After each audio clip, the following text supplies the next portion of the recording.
So, part 101. We're now diving into the bread and butter of drone air law. Part 101 is our unmanned aircraft systems, or our what? Remote pilot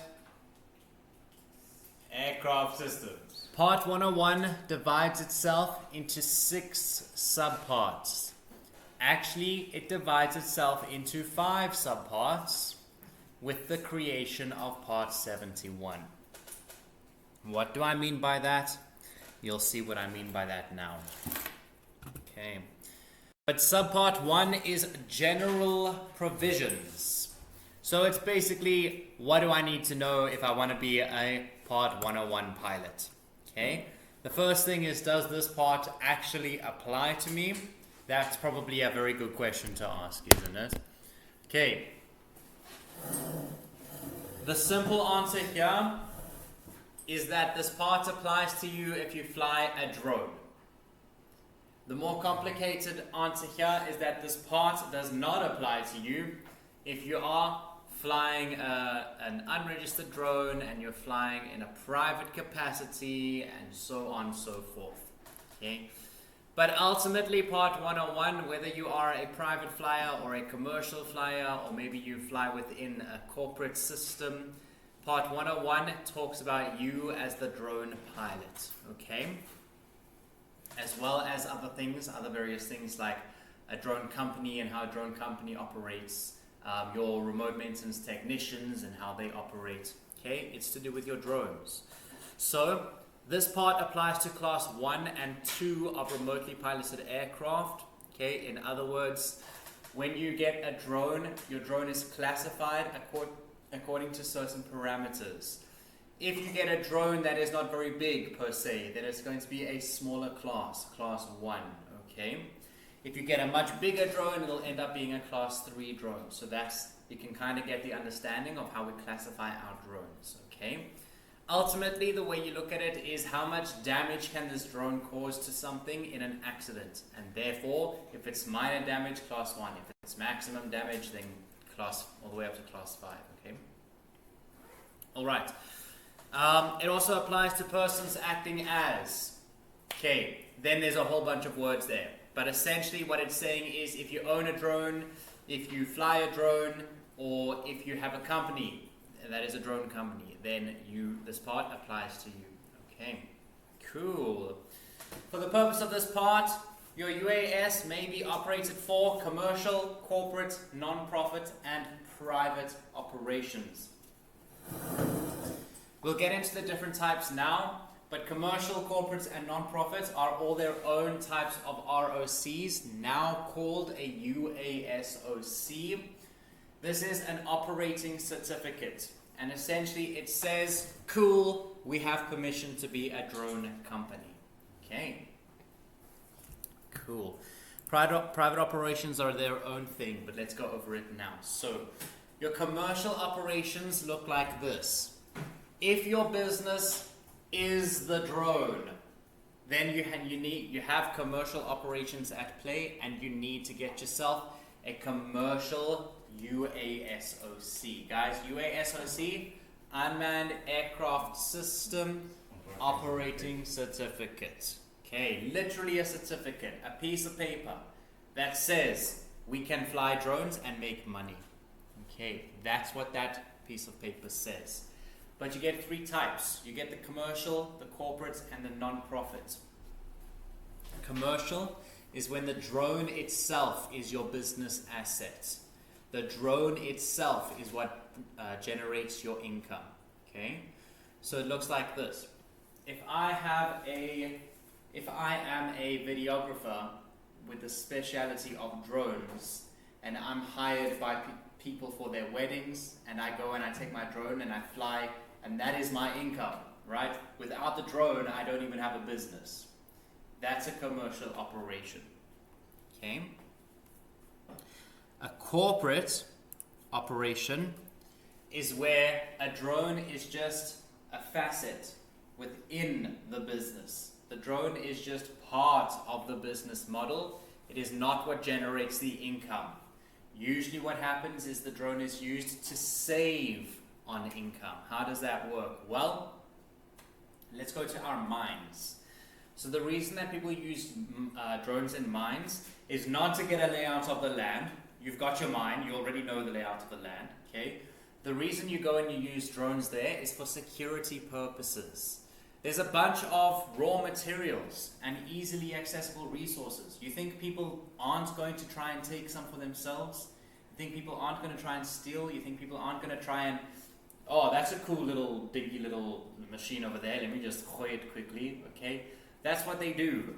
Unfortunately, it's human nature to get a little bit greedy at times when things are easy to be greedy.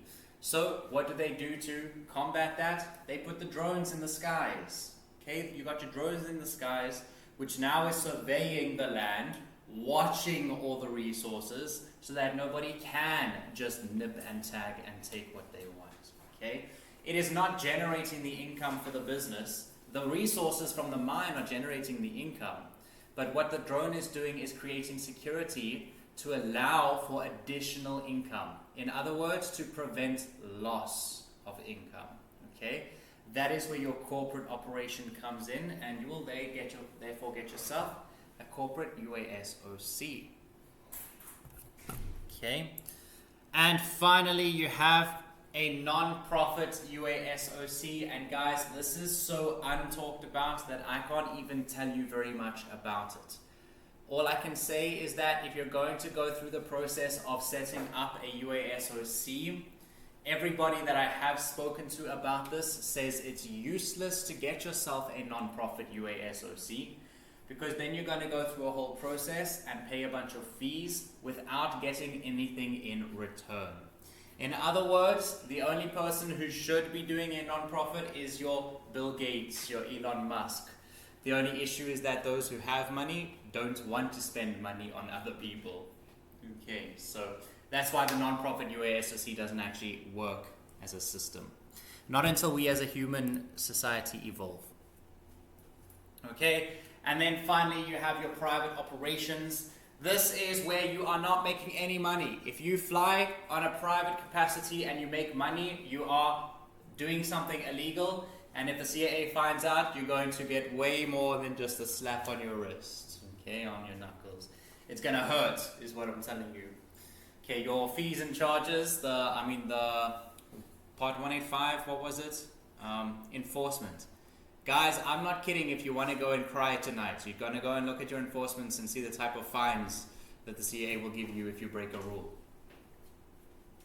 Okay, so all I'm saying is don't break the rules. That's all you got to do. Or, if you're going to break the rules, do it legally. Because there are legal ways to break the rules. And we're going to talk about that in this slide over here. Okay.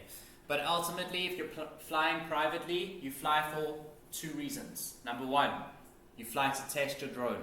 Number two, you fly just to have some fun. That's literally the only reason you would fly in your private capacity. Okay. Cool. All right. It doesn't apply to, it obviously doesn't apply to any aircraft that can't be controlled on a real-time basis. In other words, if I push forward and my drone takes 5 hours before it moves forward, that's not a real-time basis, okay? That is a delay basis, and you cannot. This does not work with that. You need a drone that you can cause and react immediately, okay? All right. So what are the kind of aircrafts that this doesn't apply to? Well, number one, if I don't have control of it, it's not a drone. Number two, non-type certified aircraft. What the heck does this mean? Essentially, it means this. If the CAA hasn't decided into which category an aircraft should go, that essentially is a non-type certified aircraft. Okay? So if you have for example, if you have a VTOL, which is a vertical takeoff and land, okay, the type of aircraft is clear. It's a VTOL. Okay, it's a drone, nobody's on it, and it can take off and land vertically, but it can fly horizontally like a fixed wing. That is a VTOL. Okay, it combines multi-rotor and fixed wing. That is a type aircraft, but it might not be type certified, meaning maybe the CAA hasn't yet decided what sort of class that drone needs to go into. So non-type certified aircraft can refer to either the type of aircraft, the CAA is not sure what type of aircraft it is, but that's a lot less likely than the classification of said aircraft. Okay, cool. But ultimately it means where the CAA is still making up its mind on a certain type of aircraft, that would be your non-type certified aircraft. Okay. Then you've got your model aircraft. So this one is a complicated one. Nobody in CAA or out of CAA can tell me the difference between model aircraft, toy aircraft, and drone. Some of the answers I've gotten, which are pretty shocking, are a toy aircraft is an aircraft that says toy on the box. Okay, that was an answer I've got. And just a bunch of other random answers. Okay, but ultimately what you need to know is a drone will be classified a drone if you can take it to the CAA and they can say, yes, this is a drone according to our standards. Okay, cool.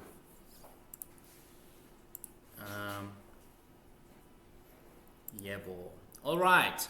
Grouping and classification. UAS shall be grouped in accordance with the classification as prescribed in SACAA 101. I want you guys to see how the cats work with the cars. Okay. So what you would normally get here below this would then be check out. It wouldn't actually say this, okay, but paraphrasing, it would say check out CATS 101.01.7. Okay, and then you know that's where in the CATS document you'd be able to find this table over here. This is your classification table, except guys, this classification was made, this table was made by maintenance technicians and is used by maintenance technicians. Okay, us as pilots, we always have a hard time using this table to classify our own drone. Reason being is because there are many parameters which aren't looked at in the capacity that we as a pilot would look at them. What we would think is when you talk about the height of a drone and you want to classify the drone, wouldn't you say a drone that can fly 5,000 feet should be classed higher than a drone that can fly 3,000 feet? Do we agree? Yes, because this drone has more performance. But look at this table. It's all 400, 400, 400, 400, okay? This table was not designed for us as pilots. Us as pilots who want to think about the capabilities of the drone, that was not the intention behind this table. The intention behind this table was for our maintenance technicians to classify according to different parameters. There are two things, well there's three technically, but there's two main things that I want you guys, when you get a drone for yourself and you want to classify your drone, there are 2/3 things I want you to look at. Number one, and the most important, is the mass. MTOM stands for maximum takeoff mass. Okay? Mass, in other words, the weight of the drone. Guys, it works like this. If your drone is in the sky and it falls out of the ground and smacks onto somebody, are they going to have a headache or are they going to be dead? Okay? The heavier the drone, the more dead the person will be. Okay. So that's all you need to do to classify your drone. If you've got number one, is the weight a lot or not?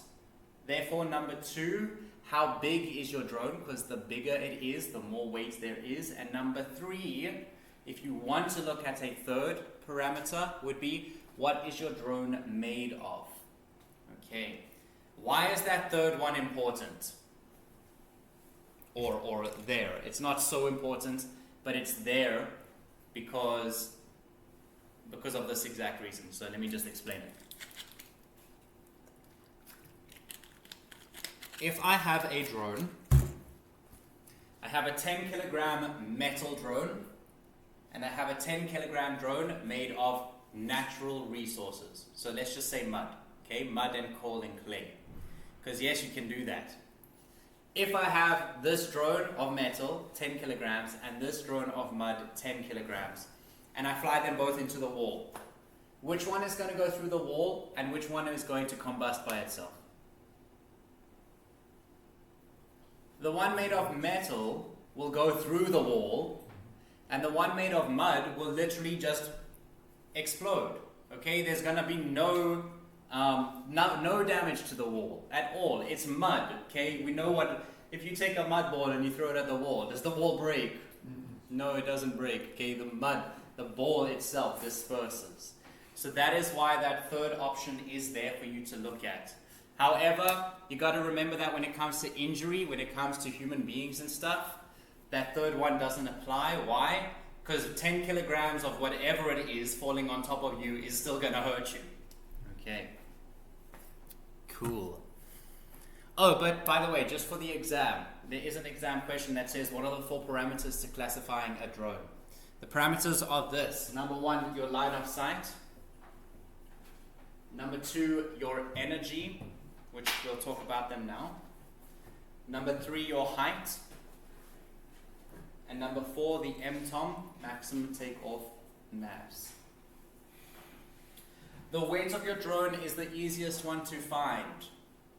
And luckily, it's the only one we as pilots need to use. Where do we find this information?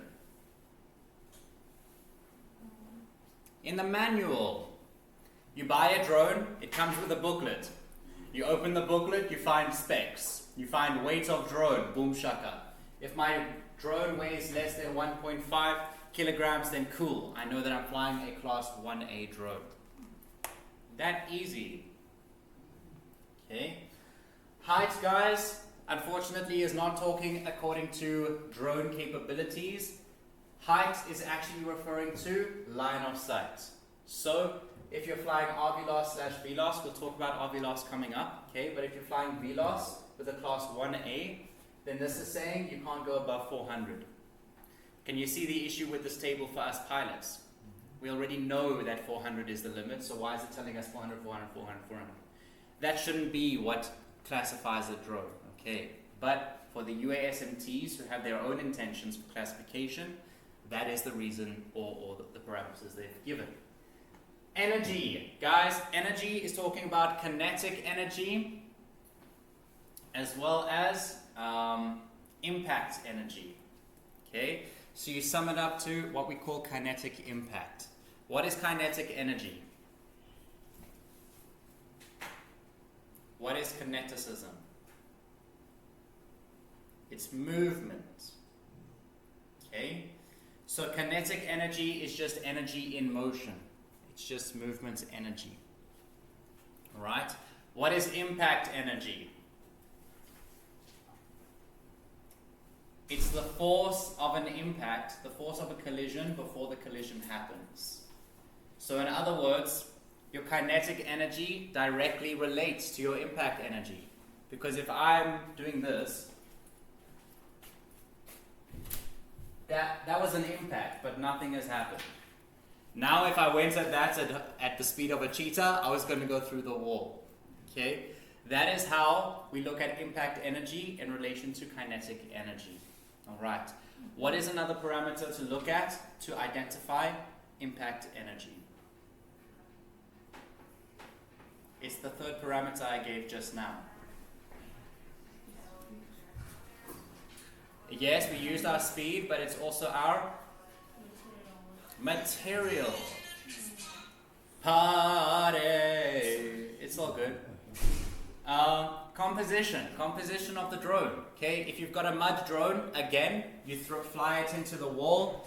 The wall's not damaged, the drone is damaged. Okay, you got a metal drone, you fly it into the wall will be damaged. Okay, so yes, speed and composition equates to impact energy. That's right. Okay, cool. Alright guys, we're now talking about this. We have already talked about this a little bit, but let's just sum it up. So RV loss is one that I didn't talk about, and it's called restricted visual line of sight. Okay, restricted visual line of sight, you guys will see it coming up many, many more times this week. But the parameters are ultimately this. Okay, this isn't what the regulations say.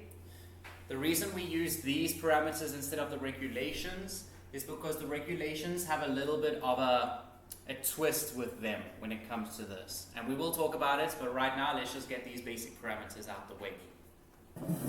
So RV loss, restricted visual line of sight, means VLOS, but at a restricted capacity, a smaller capacity.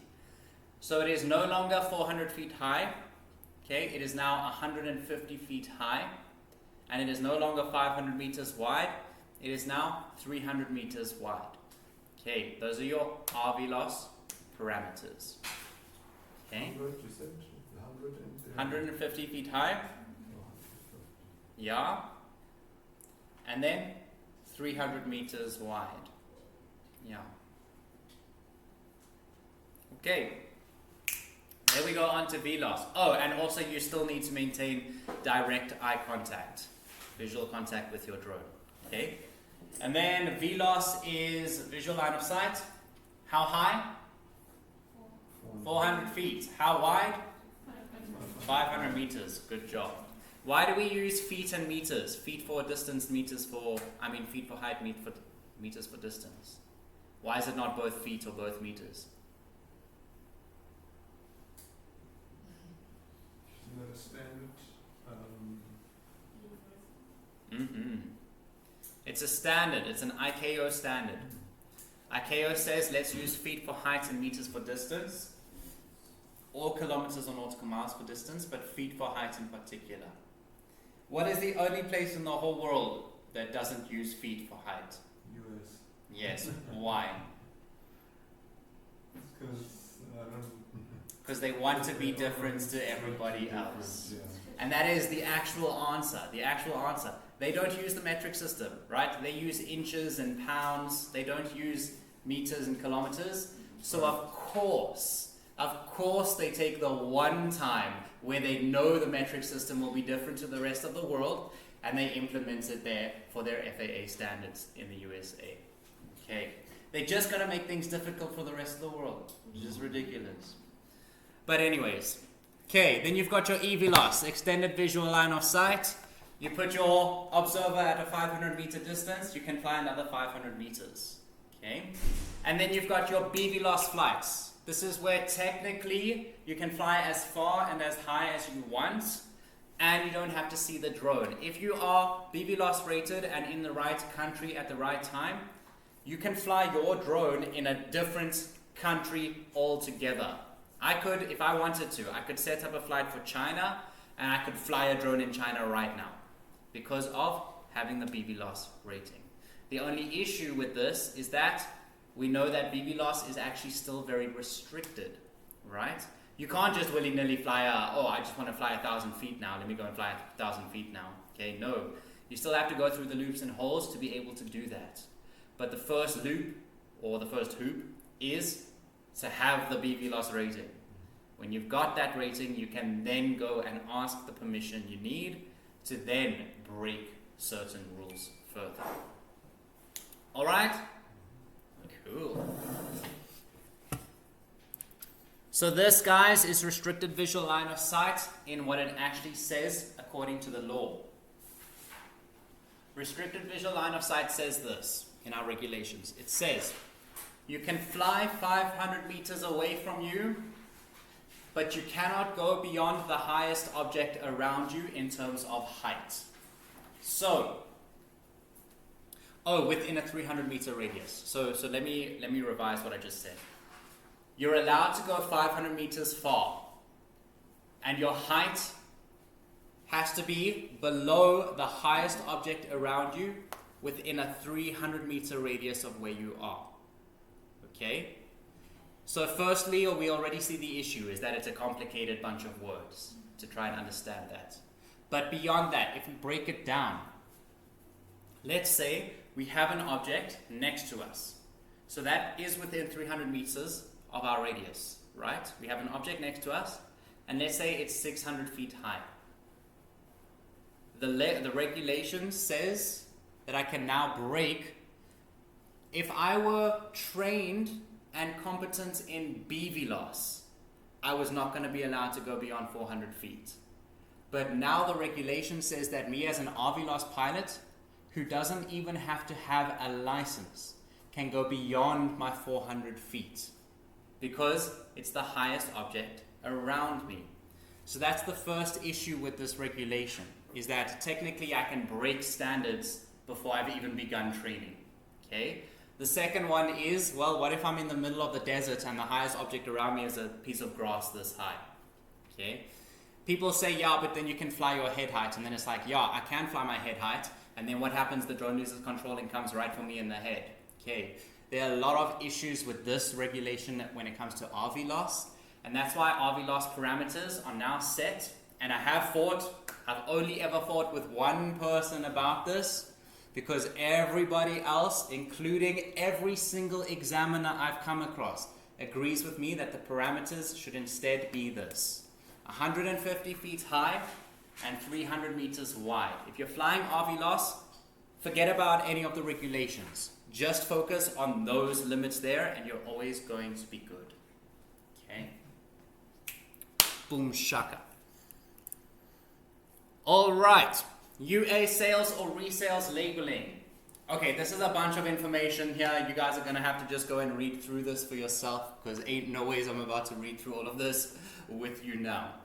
But what you do need to know is that when it comes to sales and resales, there are very specific ways to go through it, and that is why companies like Solutions exists, because there are some drones, if you have a class 3 or higher drone, you can't just go to the markets and just buy yourself a drone. You can't just go to Game or Macro or ShopRite and buy yourself that drone. Okay, that's a very specific drone used for very specific purposes, and if you want to acquire one of those, you have to go through some processes, and this is talking about those processes there.